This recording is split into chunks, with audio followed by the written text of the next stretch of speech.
Hello, everybody. It's good to be with you.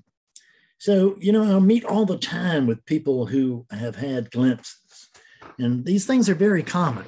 And if you've been following non-duality for any period of time, it's likely that you've had one too, whether you recognize it or not. And actually, people outside of non-duality, outside of spirituality, religion altogether, still have these glimpses, but they don't realize what they are. They overcome them. They end up right back where they were, because they'll have a glimpse. They'll have no idea what it is, and it's just like, oh, well, that's just that can't be right, and going about their day. And seekers can do the exact same thing. It can be like, oh, I see. Oh, it can't be that simple. It's just ridiculous. So we overcome these things all the time. And I speak from experience because I overcame a ton of them. I really did. As I've reported, I woke up first time in 1992. And then and that was really a long glimpse. And I say long, I don't know how long it lasted. I just know that a whole lot of information, if you will, but didn't come in the way of information. It came in the way of experience.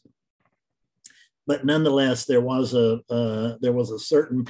message that was put through. Now, and that lasted for, I don't know, because these things happen outside of time. So I don't know how long it lasted, but it didn't feel like it lasted very long to me, but it could have been 10 hours. I don't know.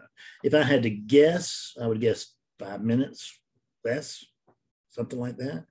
It was what we call a glimpse.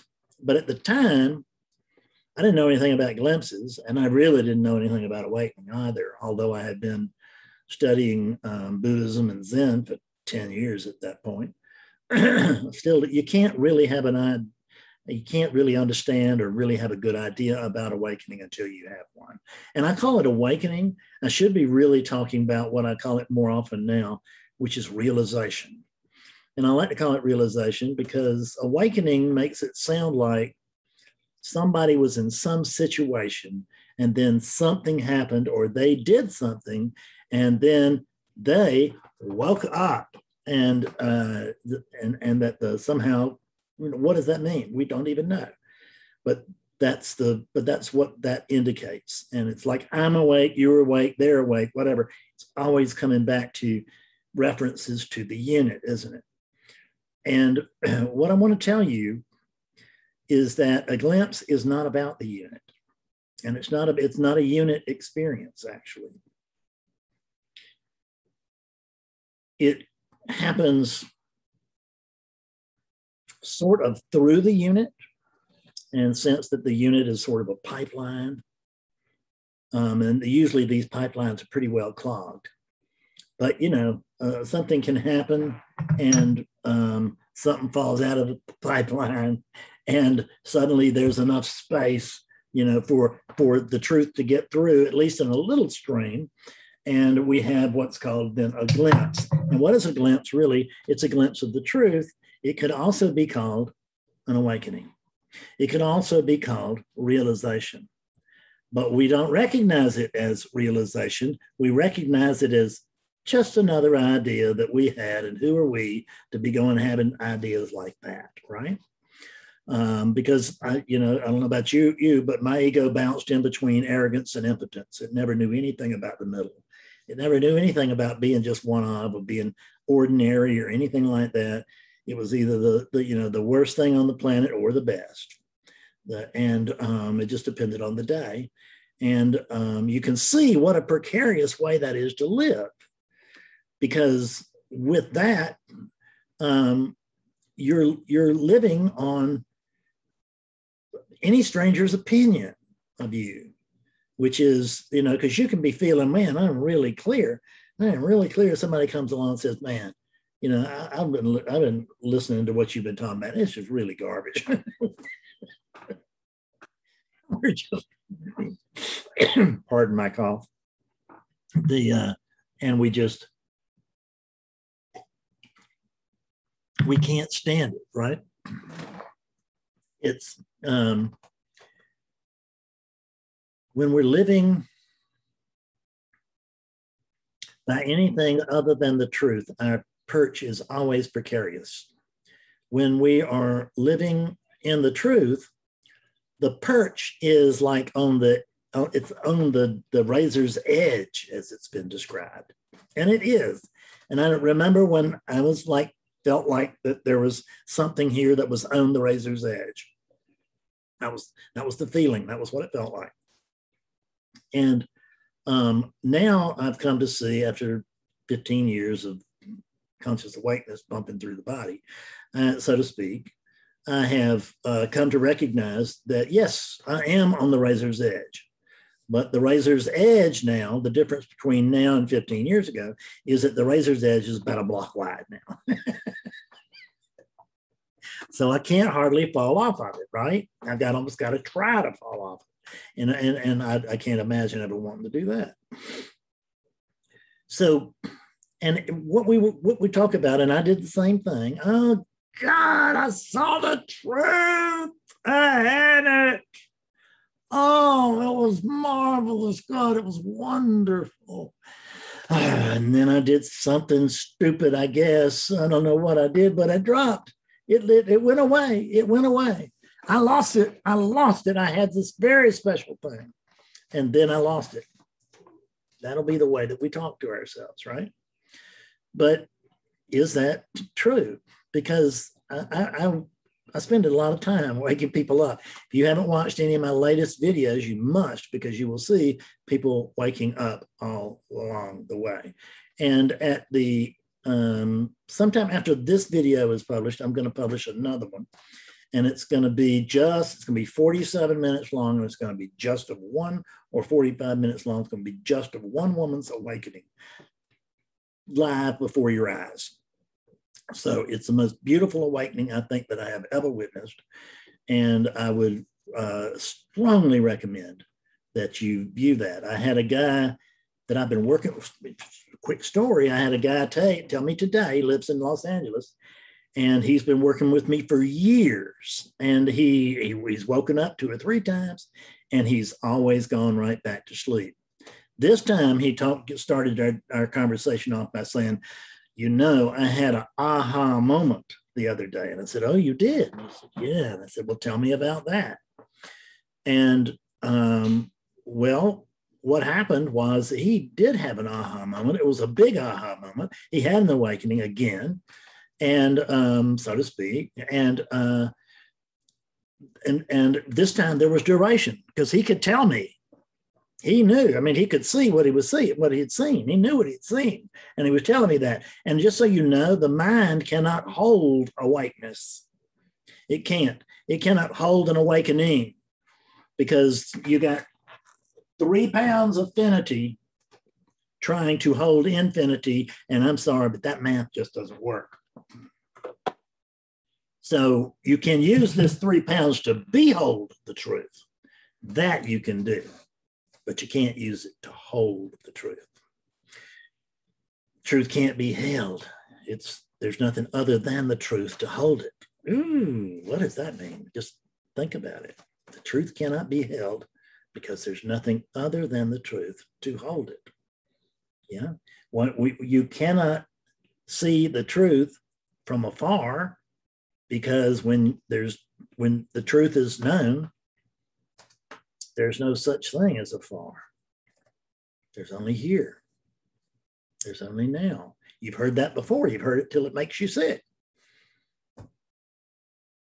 But it's nonetheless true. And if you will just wake up, you'll see the truth of it. Now, I'm going to offer you the opportunity for those of you who have glimpsed, at least. This really will not be very effective for those who have not had a glimpse. But if you've had a glimpse, you want to stay tuned here very closely, because I'm going to give you people the opportunity to wake up freshly right now while I'm doing this video. And I know that this works because I have woken up tons of people with it. Tons of people who've had glimpses, tons of people who've had awakenings. Now, forget whether it was a glimpse or not. People who have had a full awakening, and, or they believe that. They report they had, well, I had a big awakening and it lasted for, sometimes it'll be, it lasted for 5 months or 6 months or something. And then it went away. Oh my God. You know, everything was great. I could see this, that, and the other. And I knew the truth and all this. And then it just passed. It went away. I don't know what happened. I had it and I lost it. So people who report this kind of awakening, or people who report this kind of a glimpse, I have a question for you. This may be the sharpest question you ever hear if you're in that position. Go back and remember right now, remember to the best of your ability that awakening, or at the very least, the circumstances surrounding it. In other words, I can tell you that when I woke up the first time, I was in my living room, and it seems like I was in a chair near a big table. I can't remember. I can't remember it because I can't call it up. I don't even know if there was a big table there. But at any rate, I was in the living room of a little house in Portland, Oregon. And I'm just going to guess that it was cloudy. I'm sure I'm right. And that it was probably a 40, 50 degree day, you know, probably 50, 55 degree day, whatever. It just gets cold at night. Here it's like that during the day, but it doesn't get cold at night. But it doesn't rain here all the time here like it did there. I can remember, you know what? That's a false memory. That's a completely false memory. A false memory is trying to work itself in, because I now can remember exactly what it was. And it wasn't like I was going to just get ready to tell you. Notice how the mind brings up truths. It brings up falsehoods and presents them as truths. I was just going to go into the story about, but that's not what happened at all. What happened was that I was sitting in my bed. I mean, not by a table, but I was sitting in my bed. I was sitting up in my bed. Or I was actually lying down in my bed. And my ex-wife came into the room, and I then sat up in the bed. And she said, I'm looking for the incense. And I didn't respond. And she said, oh, I see. You are the incense. And when she said that, the head blew open is what it felt like. That was the report for years and years. Oh, my head just exploded. I don't have a head, so that didn't happen. But that's the story that's told. What I didn't recognize was what I'm going to ask you, was when you had that moment, that the aha moment, the big aha moment. Or maybe it wasn't a big aha, maybe it was a little aha, or maybe it was really explosive. Whatever the hell, it doesn't matter. Doesn't matter what it was, what you saw, what it felt like. It doesn't matter whether you got, you know, rainbows and trumpets and angels and all that stuff, or you just got, you know, wow. Or you're kidding, something like that. It doesn't have to be dramatic. Can be, but doesn't have to be. Most of the time, it's not. But none of that really matters. The only thing that matters is, who did it happen to? Whose awakening was it? Whose awakening was it? Go back to that moment. I sit up in that bed, and suddenly feels like I have to report the old fogey stuff. I mean, it just feels like crap, but I don't think my memory is tricking me on this one. And there was an experience of the tunnel and the white light and all that, everything I'd been prepared to see. That unit was conditioned for that kind of awakening. And that's the kind of awakening that happened. I can't tell you that's why, but I can't tell you that it's not. And I don't, and I believe that that's why, is that the conditioning was at work. When you go back and look at your awakening, let me ask you again, when you go back and you look at that glimpse, the one you thought wasn't so important, but it nonetheless stands out in your mind. Yeah, I remember I was up at the lake and there was some kind of sea, and I can't remember what it was, but it felt like everything, there's just a moment there. It was just like everything was okay. I could see that everything was fine. That really I could actually see that everything was, I could just say, perfect.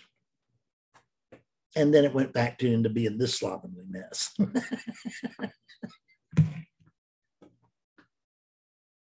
God Almighty, the mind and what it does for us. The gift is the blessing is the curse, isn't it? And the curse is the blessing. Whose awakening was it? What I can get almost everybody to tell me, I can see them snap right there, or I can have them watch it slowly dawning on them and have them say this: well, it wasn't Fred. It wasn't Bill. It wasn't Alice. Man. Okay. If there wasn't a Bill that woke up, if it wasn't Bill's awakening, then is there something here right now that can feel the resonance of that awakening? Yes. And whatever it is that's here with me right now that's feeling the resonance of that awakening or that realization can't be a Fred, because what was your real take-home seeing? Many times people will tell me, well, there is no Fred. Now that can be told from the bubble of self-reflection, or it can be told as an awakened being, and they mean completely different things. And you can't know when you say it, which it is, unless you have some experience with awakening, or, living as awakeness would be a better way to put it. You who have glimpsed, here's a freaky thing for you. You've had your awakening.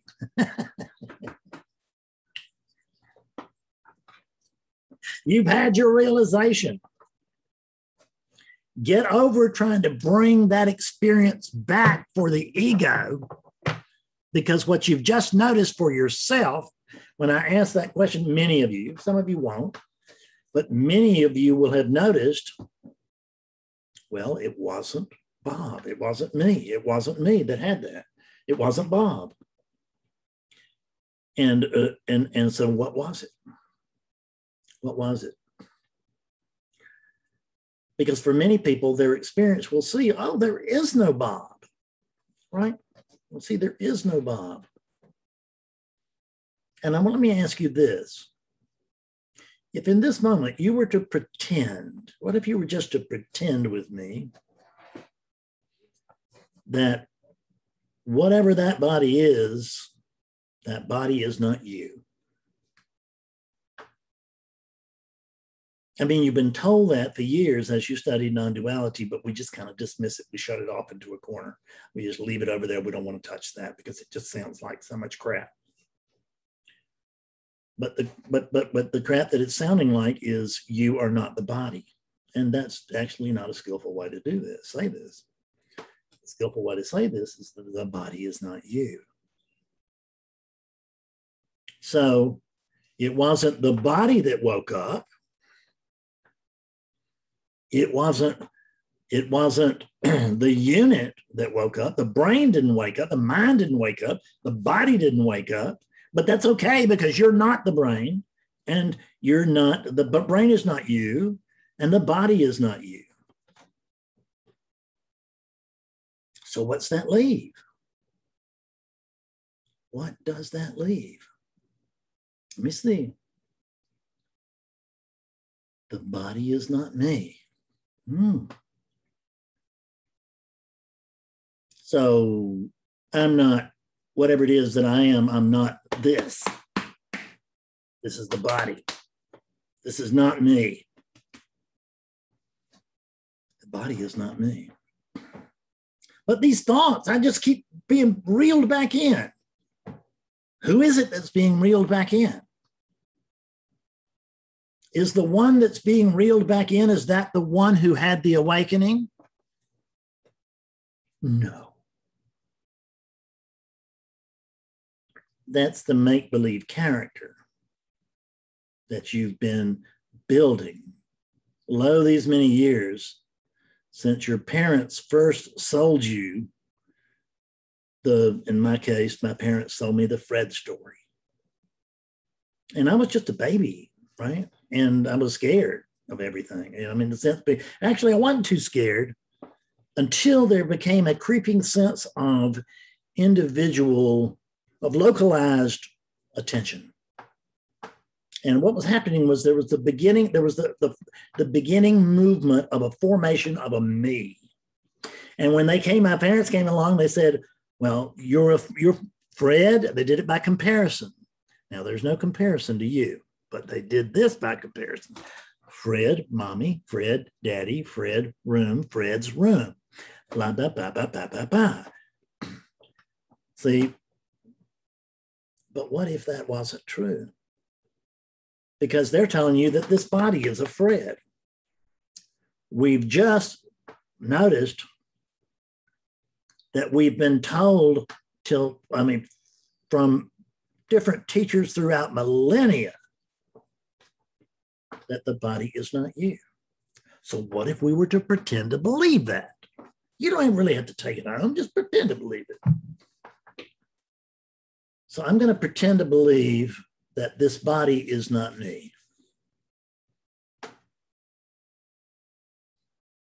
The thoughts, are these thoughts really mine? Do I control these thoughts? Let's check. So these thoughts, ask yourself this question. Do I really control my thoughts? And the reason I ask you to check with that is that's going to feel like you do. But then let me ask you, do you always think happy thoughts? You always think happy, positive, wonderful thoughts. What a great thing everything is, but whatever. Never glum, never disappointed, never upset. Do you think happy thoughts all the time or not? And the answer is not. Of course you don't. So that leads to another question. I've just got lots of questions. I don't have an answer for anywhere to be found or seen. But I got questions, and I've got a very high quality grade of questions. So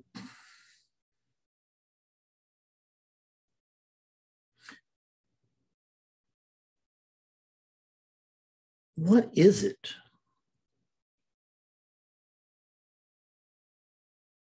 that woke up? The body is not me. So let's assume it's not the body. I know that I can't control the thoughts. So these thoughts that are running through my head, they're not my thoughts. And I can't control what's not my thoughts. I was at the doctor's yesterday. Betsy and I went, and one of the things that he did was, honest to God, is that he checked my reflexes. He was very disappointed in what he found. I have neuropathy, and it was just found out that he couldn't get responses out of me for nothing. But he could feel them with his hand. The leg wouldn't jump, but he could feel a little muscle moving in there. So he said, oh yeah, there's reflex there. But it's not much. I think, and and I don't reflex for the world the same way I used to either. It just doesn't bother me like it used to. So it wasn't the body. It was the mind. But it feels like it was me. What in the hell am I? I'm not the body. I'm not the mind. Can I find anything here other than the body and the mind? Am I this stuff? This stuff might be me, but I don't think I'm this stuff. I think I'm, like what I can find really, is it just an aliveness here, right? There just seems to be sort of an aliveness here. Don't you find that? And it's not really contingent upon certain thoughts or certain bodily positions or anything like that. I just noticed that there's an aliveness here. And now that I'm noticing this aliveness, the next thing I notice is that I have not noticed this aliveness for the bulk of my life. Matter of fact, I don't think I've ever noticed this present sense of presence ever. I've never had my attention on it. Now, what is it that I've not ever had my attention on? Attention. Attention pays attention to everything else, doesn't it? But it doesn't pay attention to itself. Who had the awakening? Nobody. Nobody had the awakening because there's no point in an awakening. Hell, you're not asleep. There's this aliveness. It's noticed or unnoticed. I'm searching for oneness. What are you doing it with? This aliveness, this attention, which is an aliveness, isn't it? I'm searching for awareness. I'm searching for oneness. Really? So are you the one thing outside of oneness that's searching for oneness? That makes sense? I don't think so.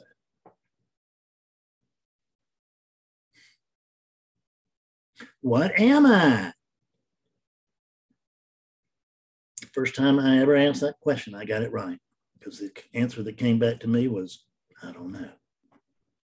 Isn't that something like what you came back with? And if you were like me, the first thing you believed was, that ain't the right answer. I don't know, and I'm supposed to. I'm just sure that I am. How do you know that? How do you know that? Well, I just made it up, and I've decided to believe it. Doesn't matter if I suffer or not. I'm still going to believe it. We believe stuff that isn't true, and then we suffer from it, and then we come to spirituality to try to overcome that suffering. That's right down the Fred's Four Ignoble Truths trail.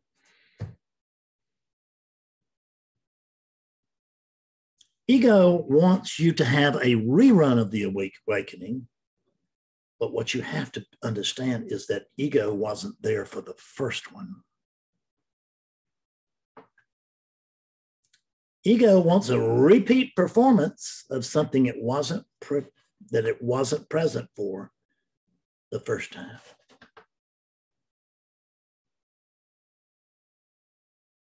It's not ego that wakes up. It's you. Only you're not who you've been thinking you are. You've been thinking that you are this body. Don't lie to me, I know. And I've been thinking, that these thoughts are mine, even though I can't identify what mine means. This aliveness, it certainly feels to me like it is. But I have to tell you, I don't have the slightest idea what it is. Because aliveness is just a code word to kind of try to get some point, but I certainly can't describe what it is. I can't describe. I'm so lost, I don't even know what can't describe what I can't describe. That's the level of ignorance that I'm at. And most people, when they come to me, they're very smart. They're big brains, just like this one's got a big brain. You got a big brain. I know if you're watching this far into this video, you got a big brain too. God forbid. Because that big brain is going to take a simple answer and turn it into a thesis. Whew.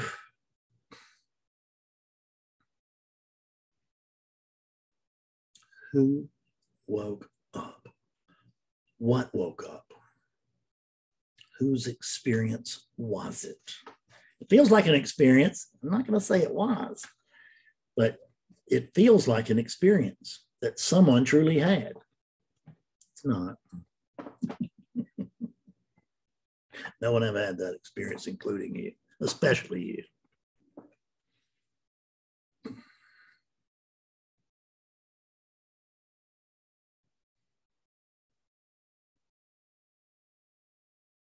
I love being able to come here and talk to you like this. I wish I could do it more often. I stayed very busy. You know, I'm working on the website. I'm doing these videos. I'm talking to clients. You know, I'm running the business end of things. What little bit Betsy doesn't run on the business end of things. So I don't get to spend enough time with you here. It's the way it feels. But I notice I spend exactly the right amount of time with you, but it doesn't feel like that. It feels like I don't get to spend enough time here doing this. And this is the only job that's worth my doing. But I have to have a lot of support, background support, in order for that to happen. I've got a tech. Betsy's got a virtual assistant. We got other people, clients that help us and do things. And you're helping us right now by watching this.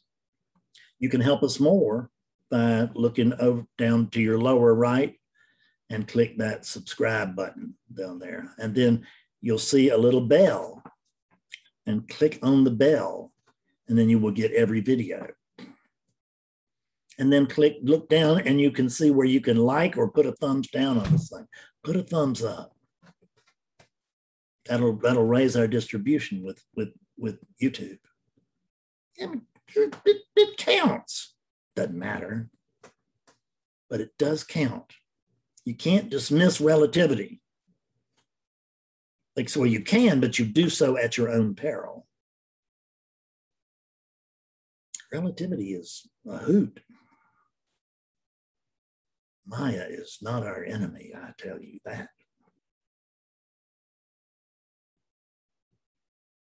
With full confidence. I love you, and I love spending time with you. Thanks so much for being with me today. I'll see you later. Bye-bye.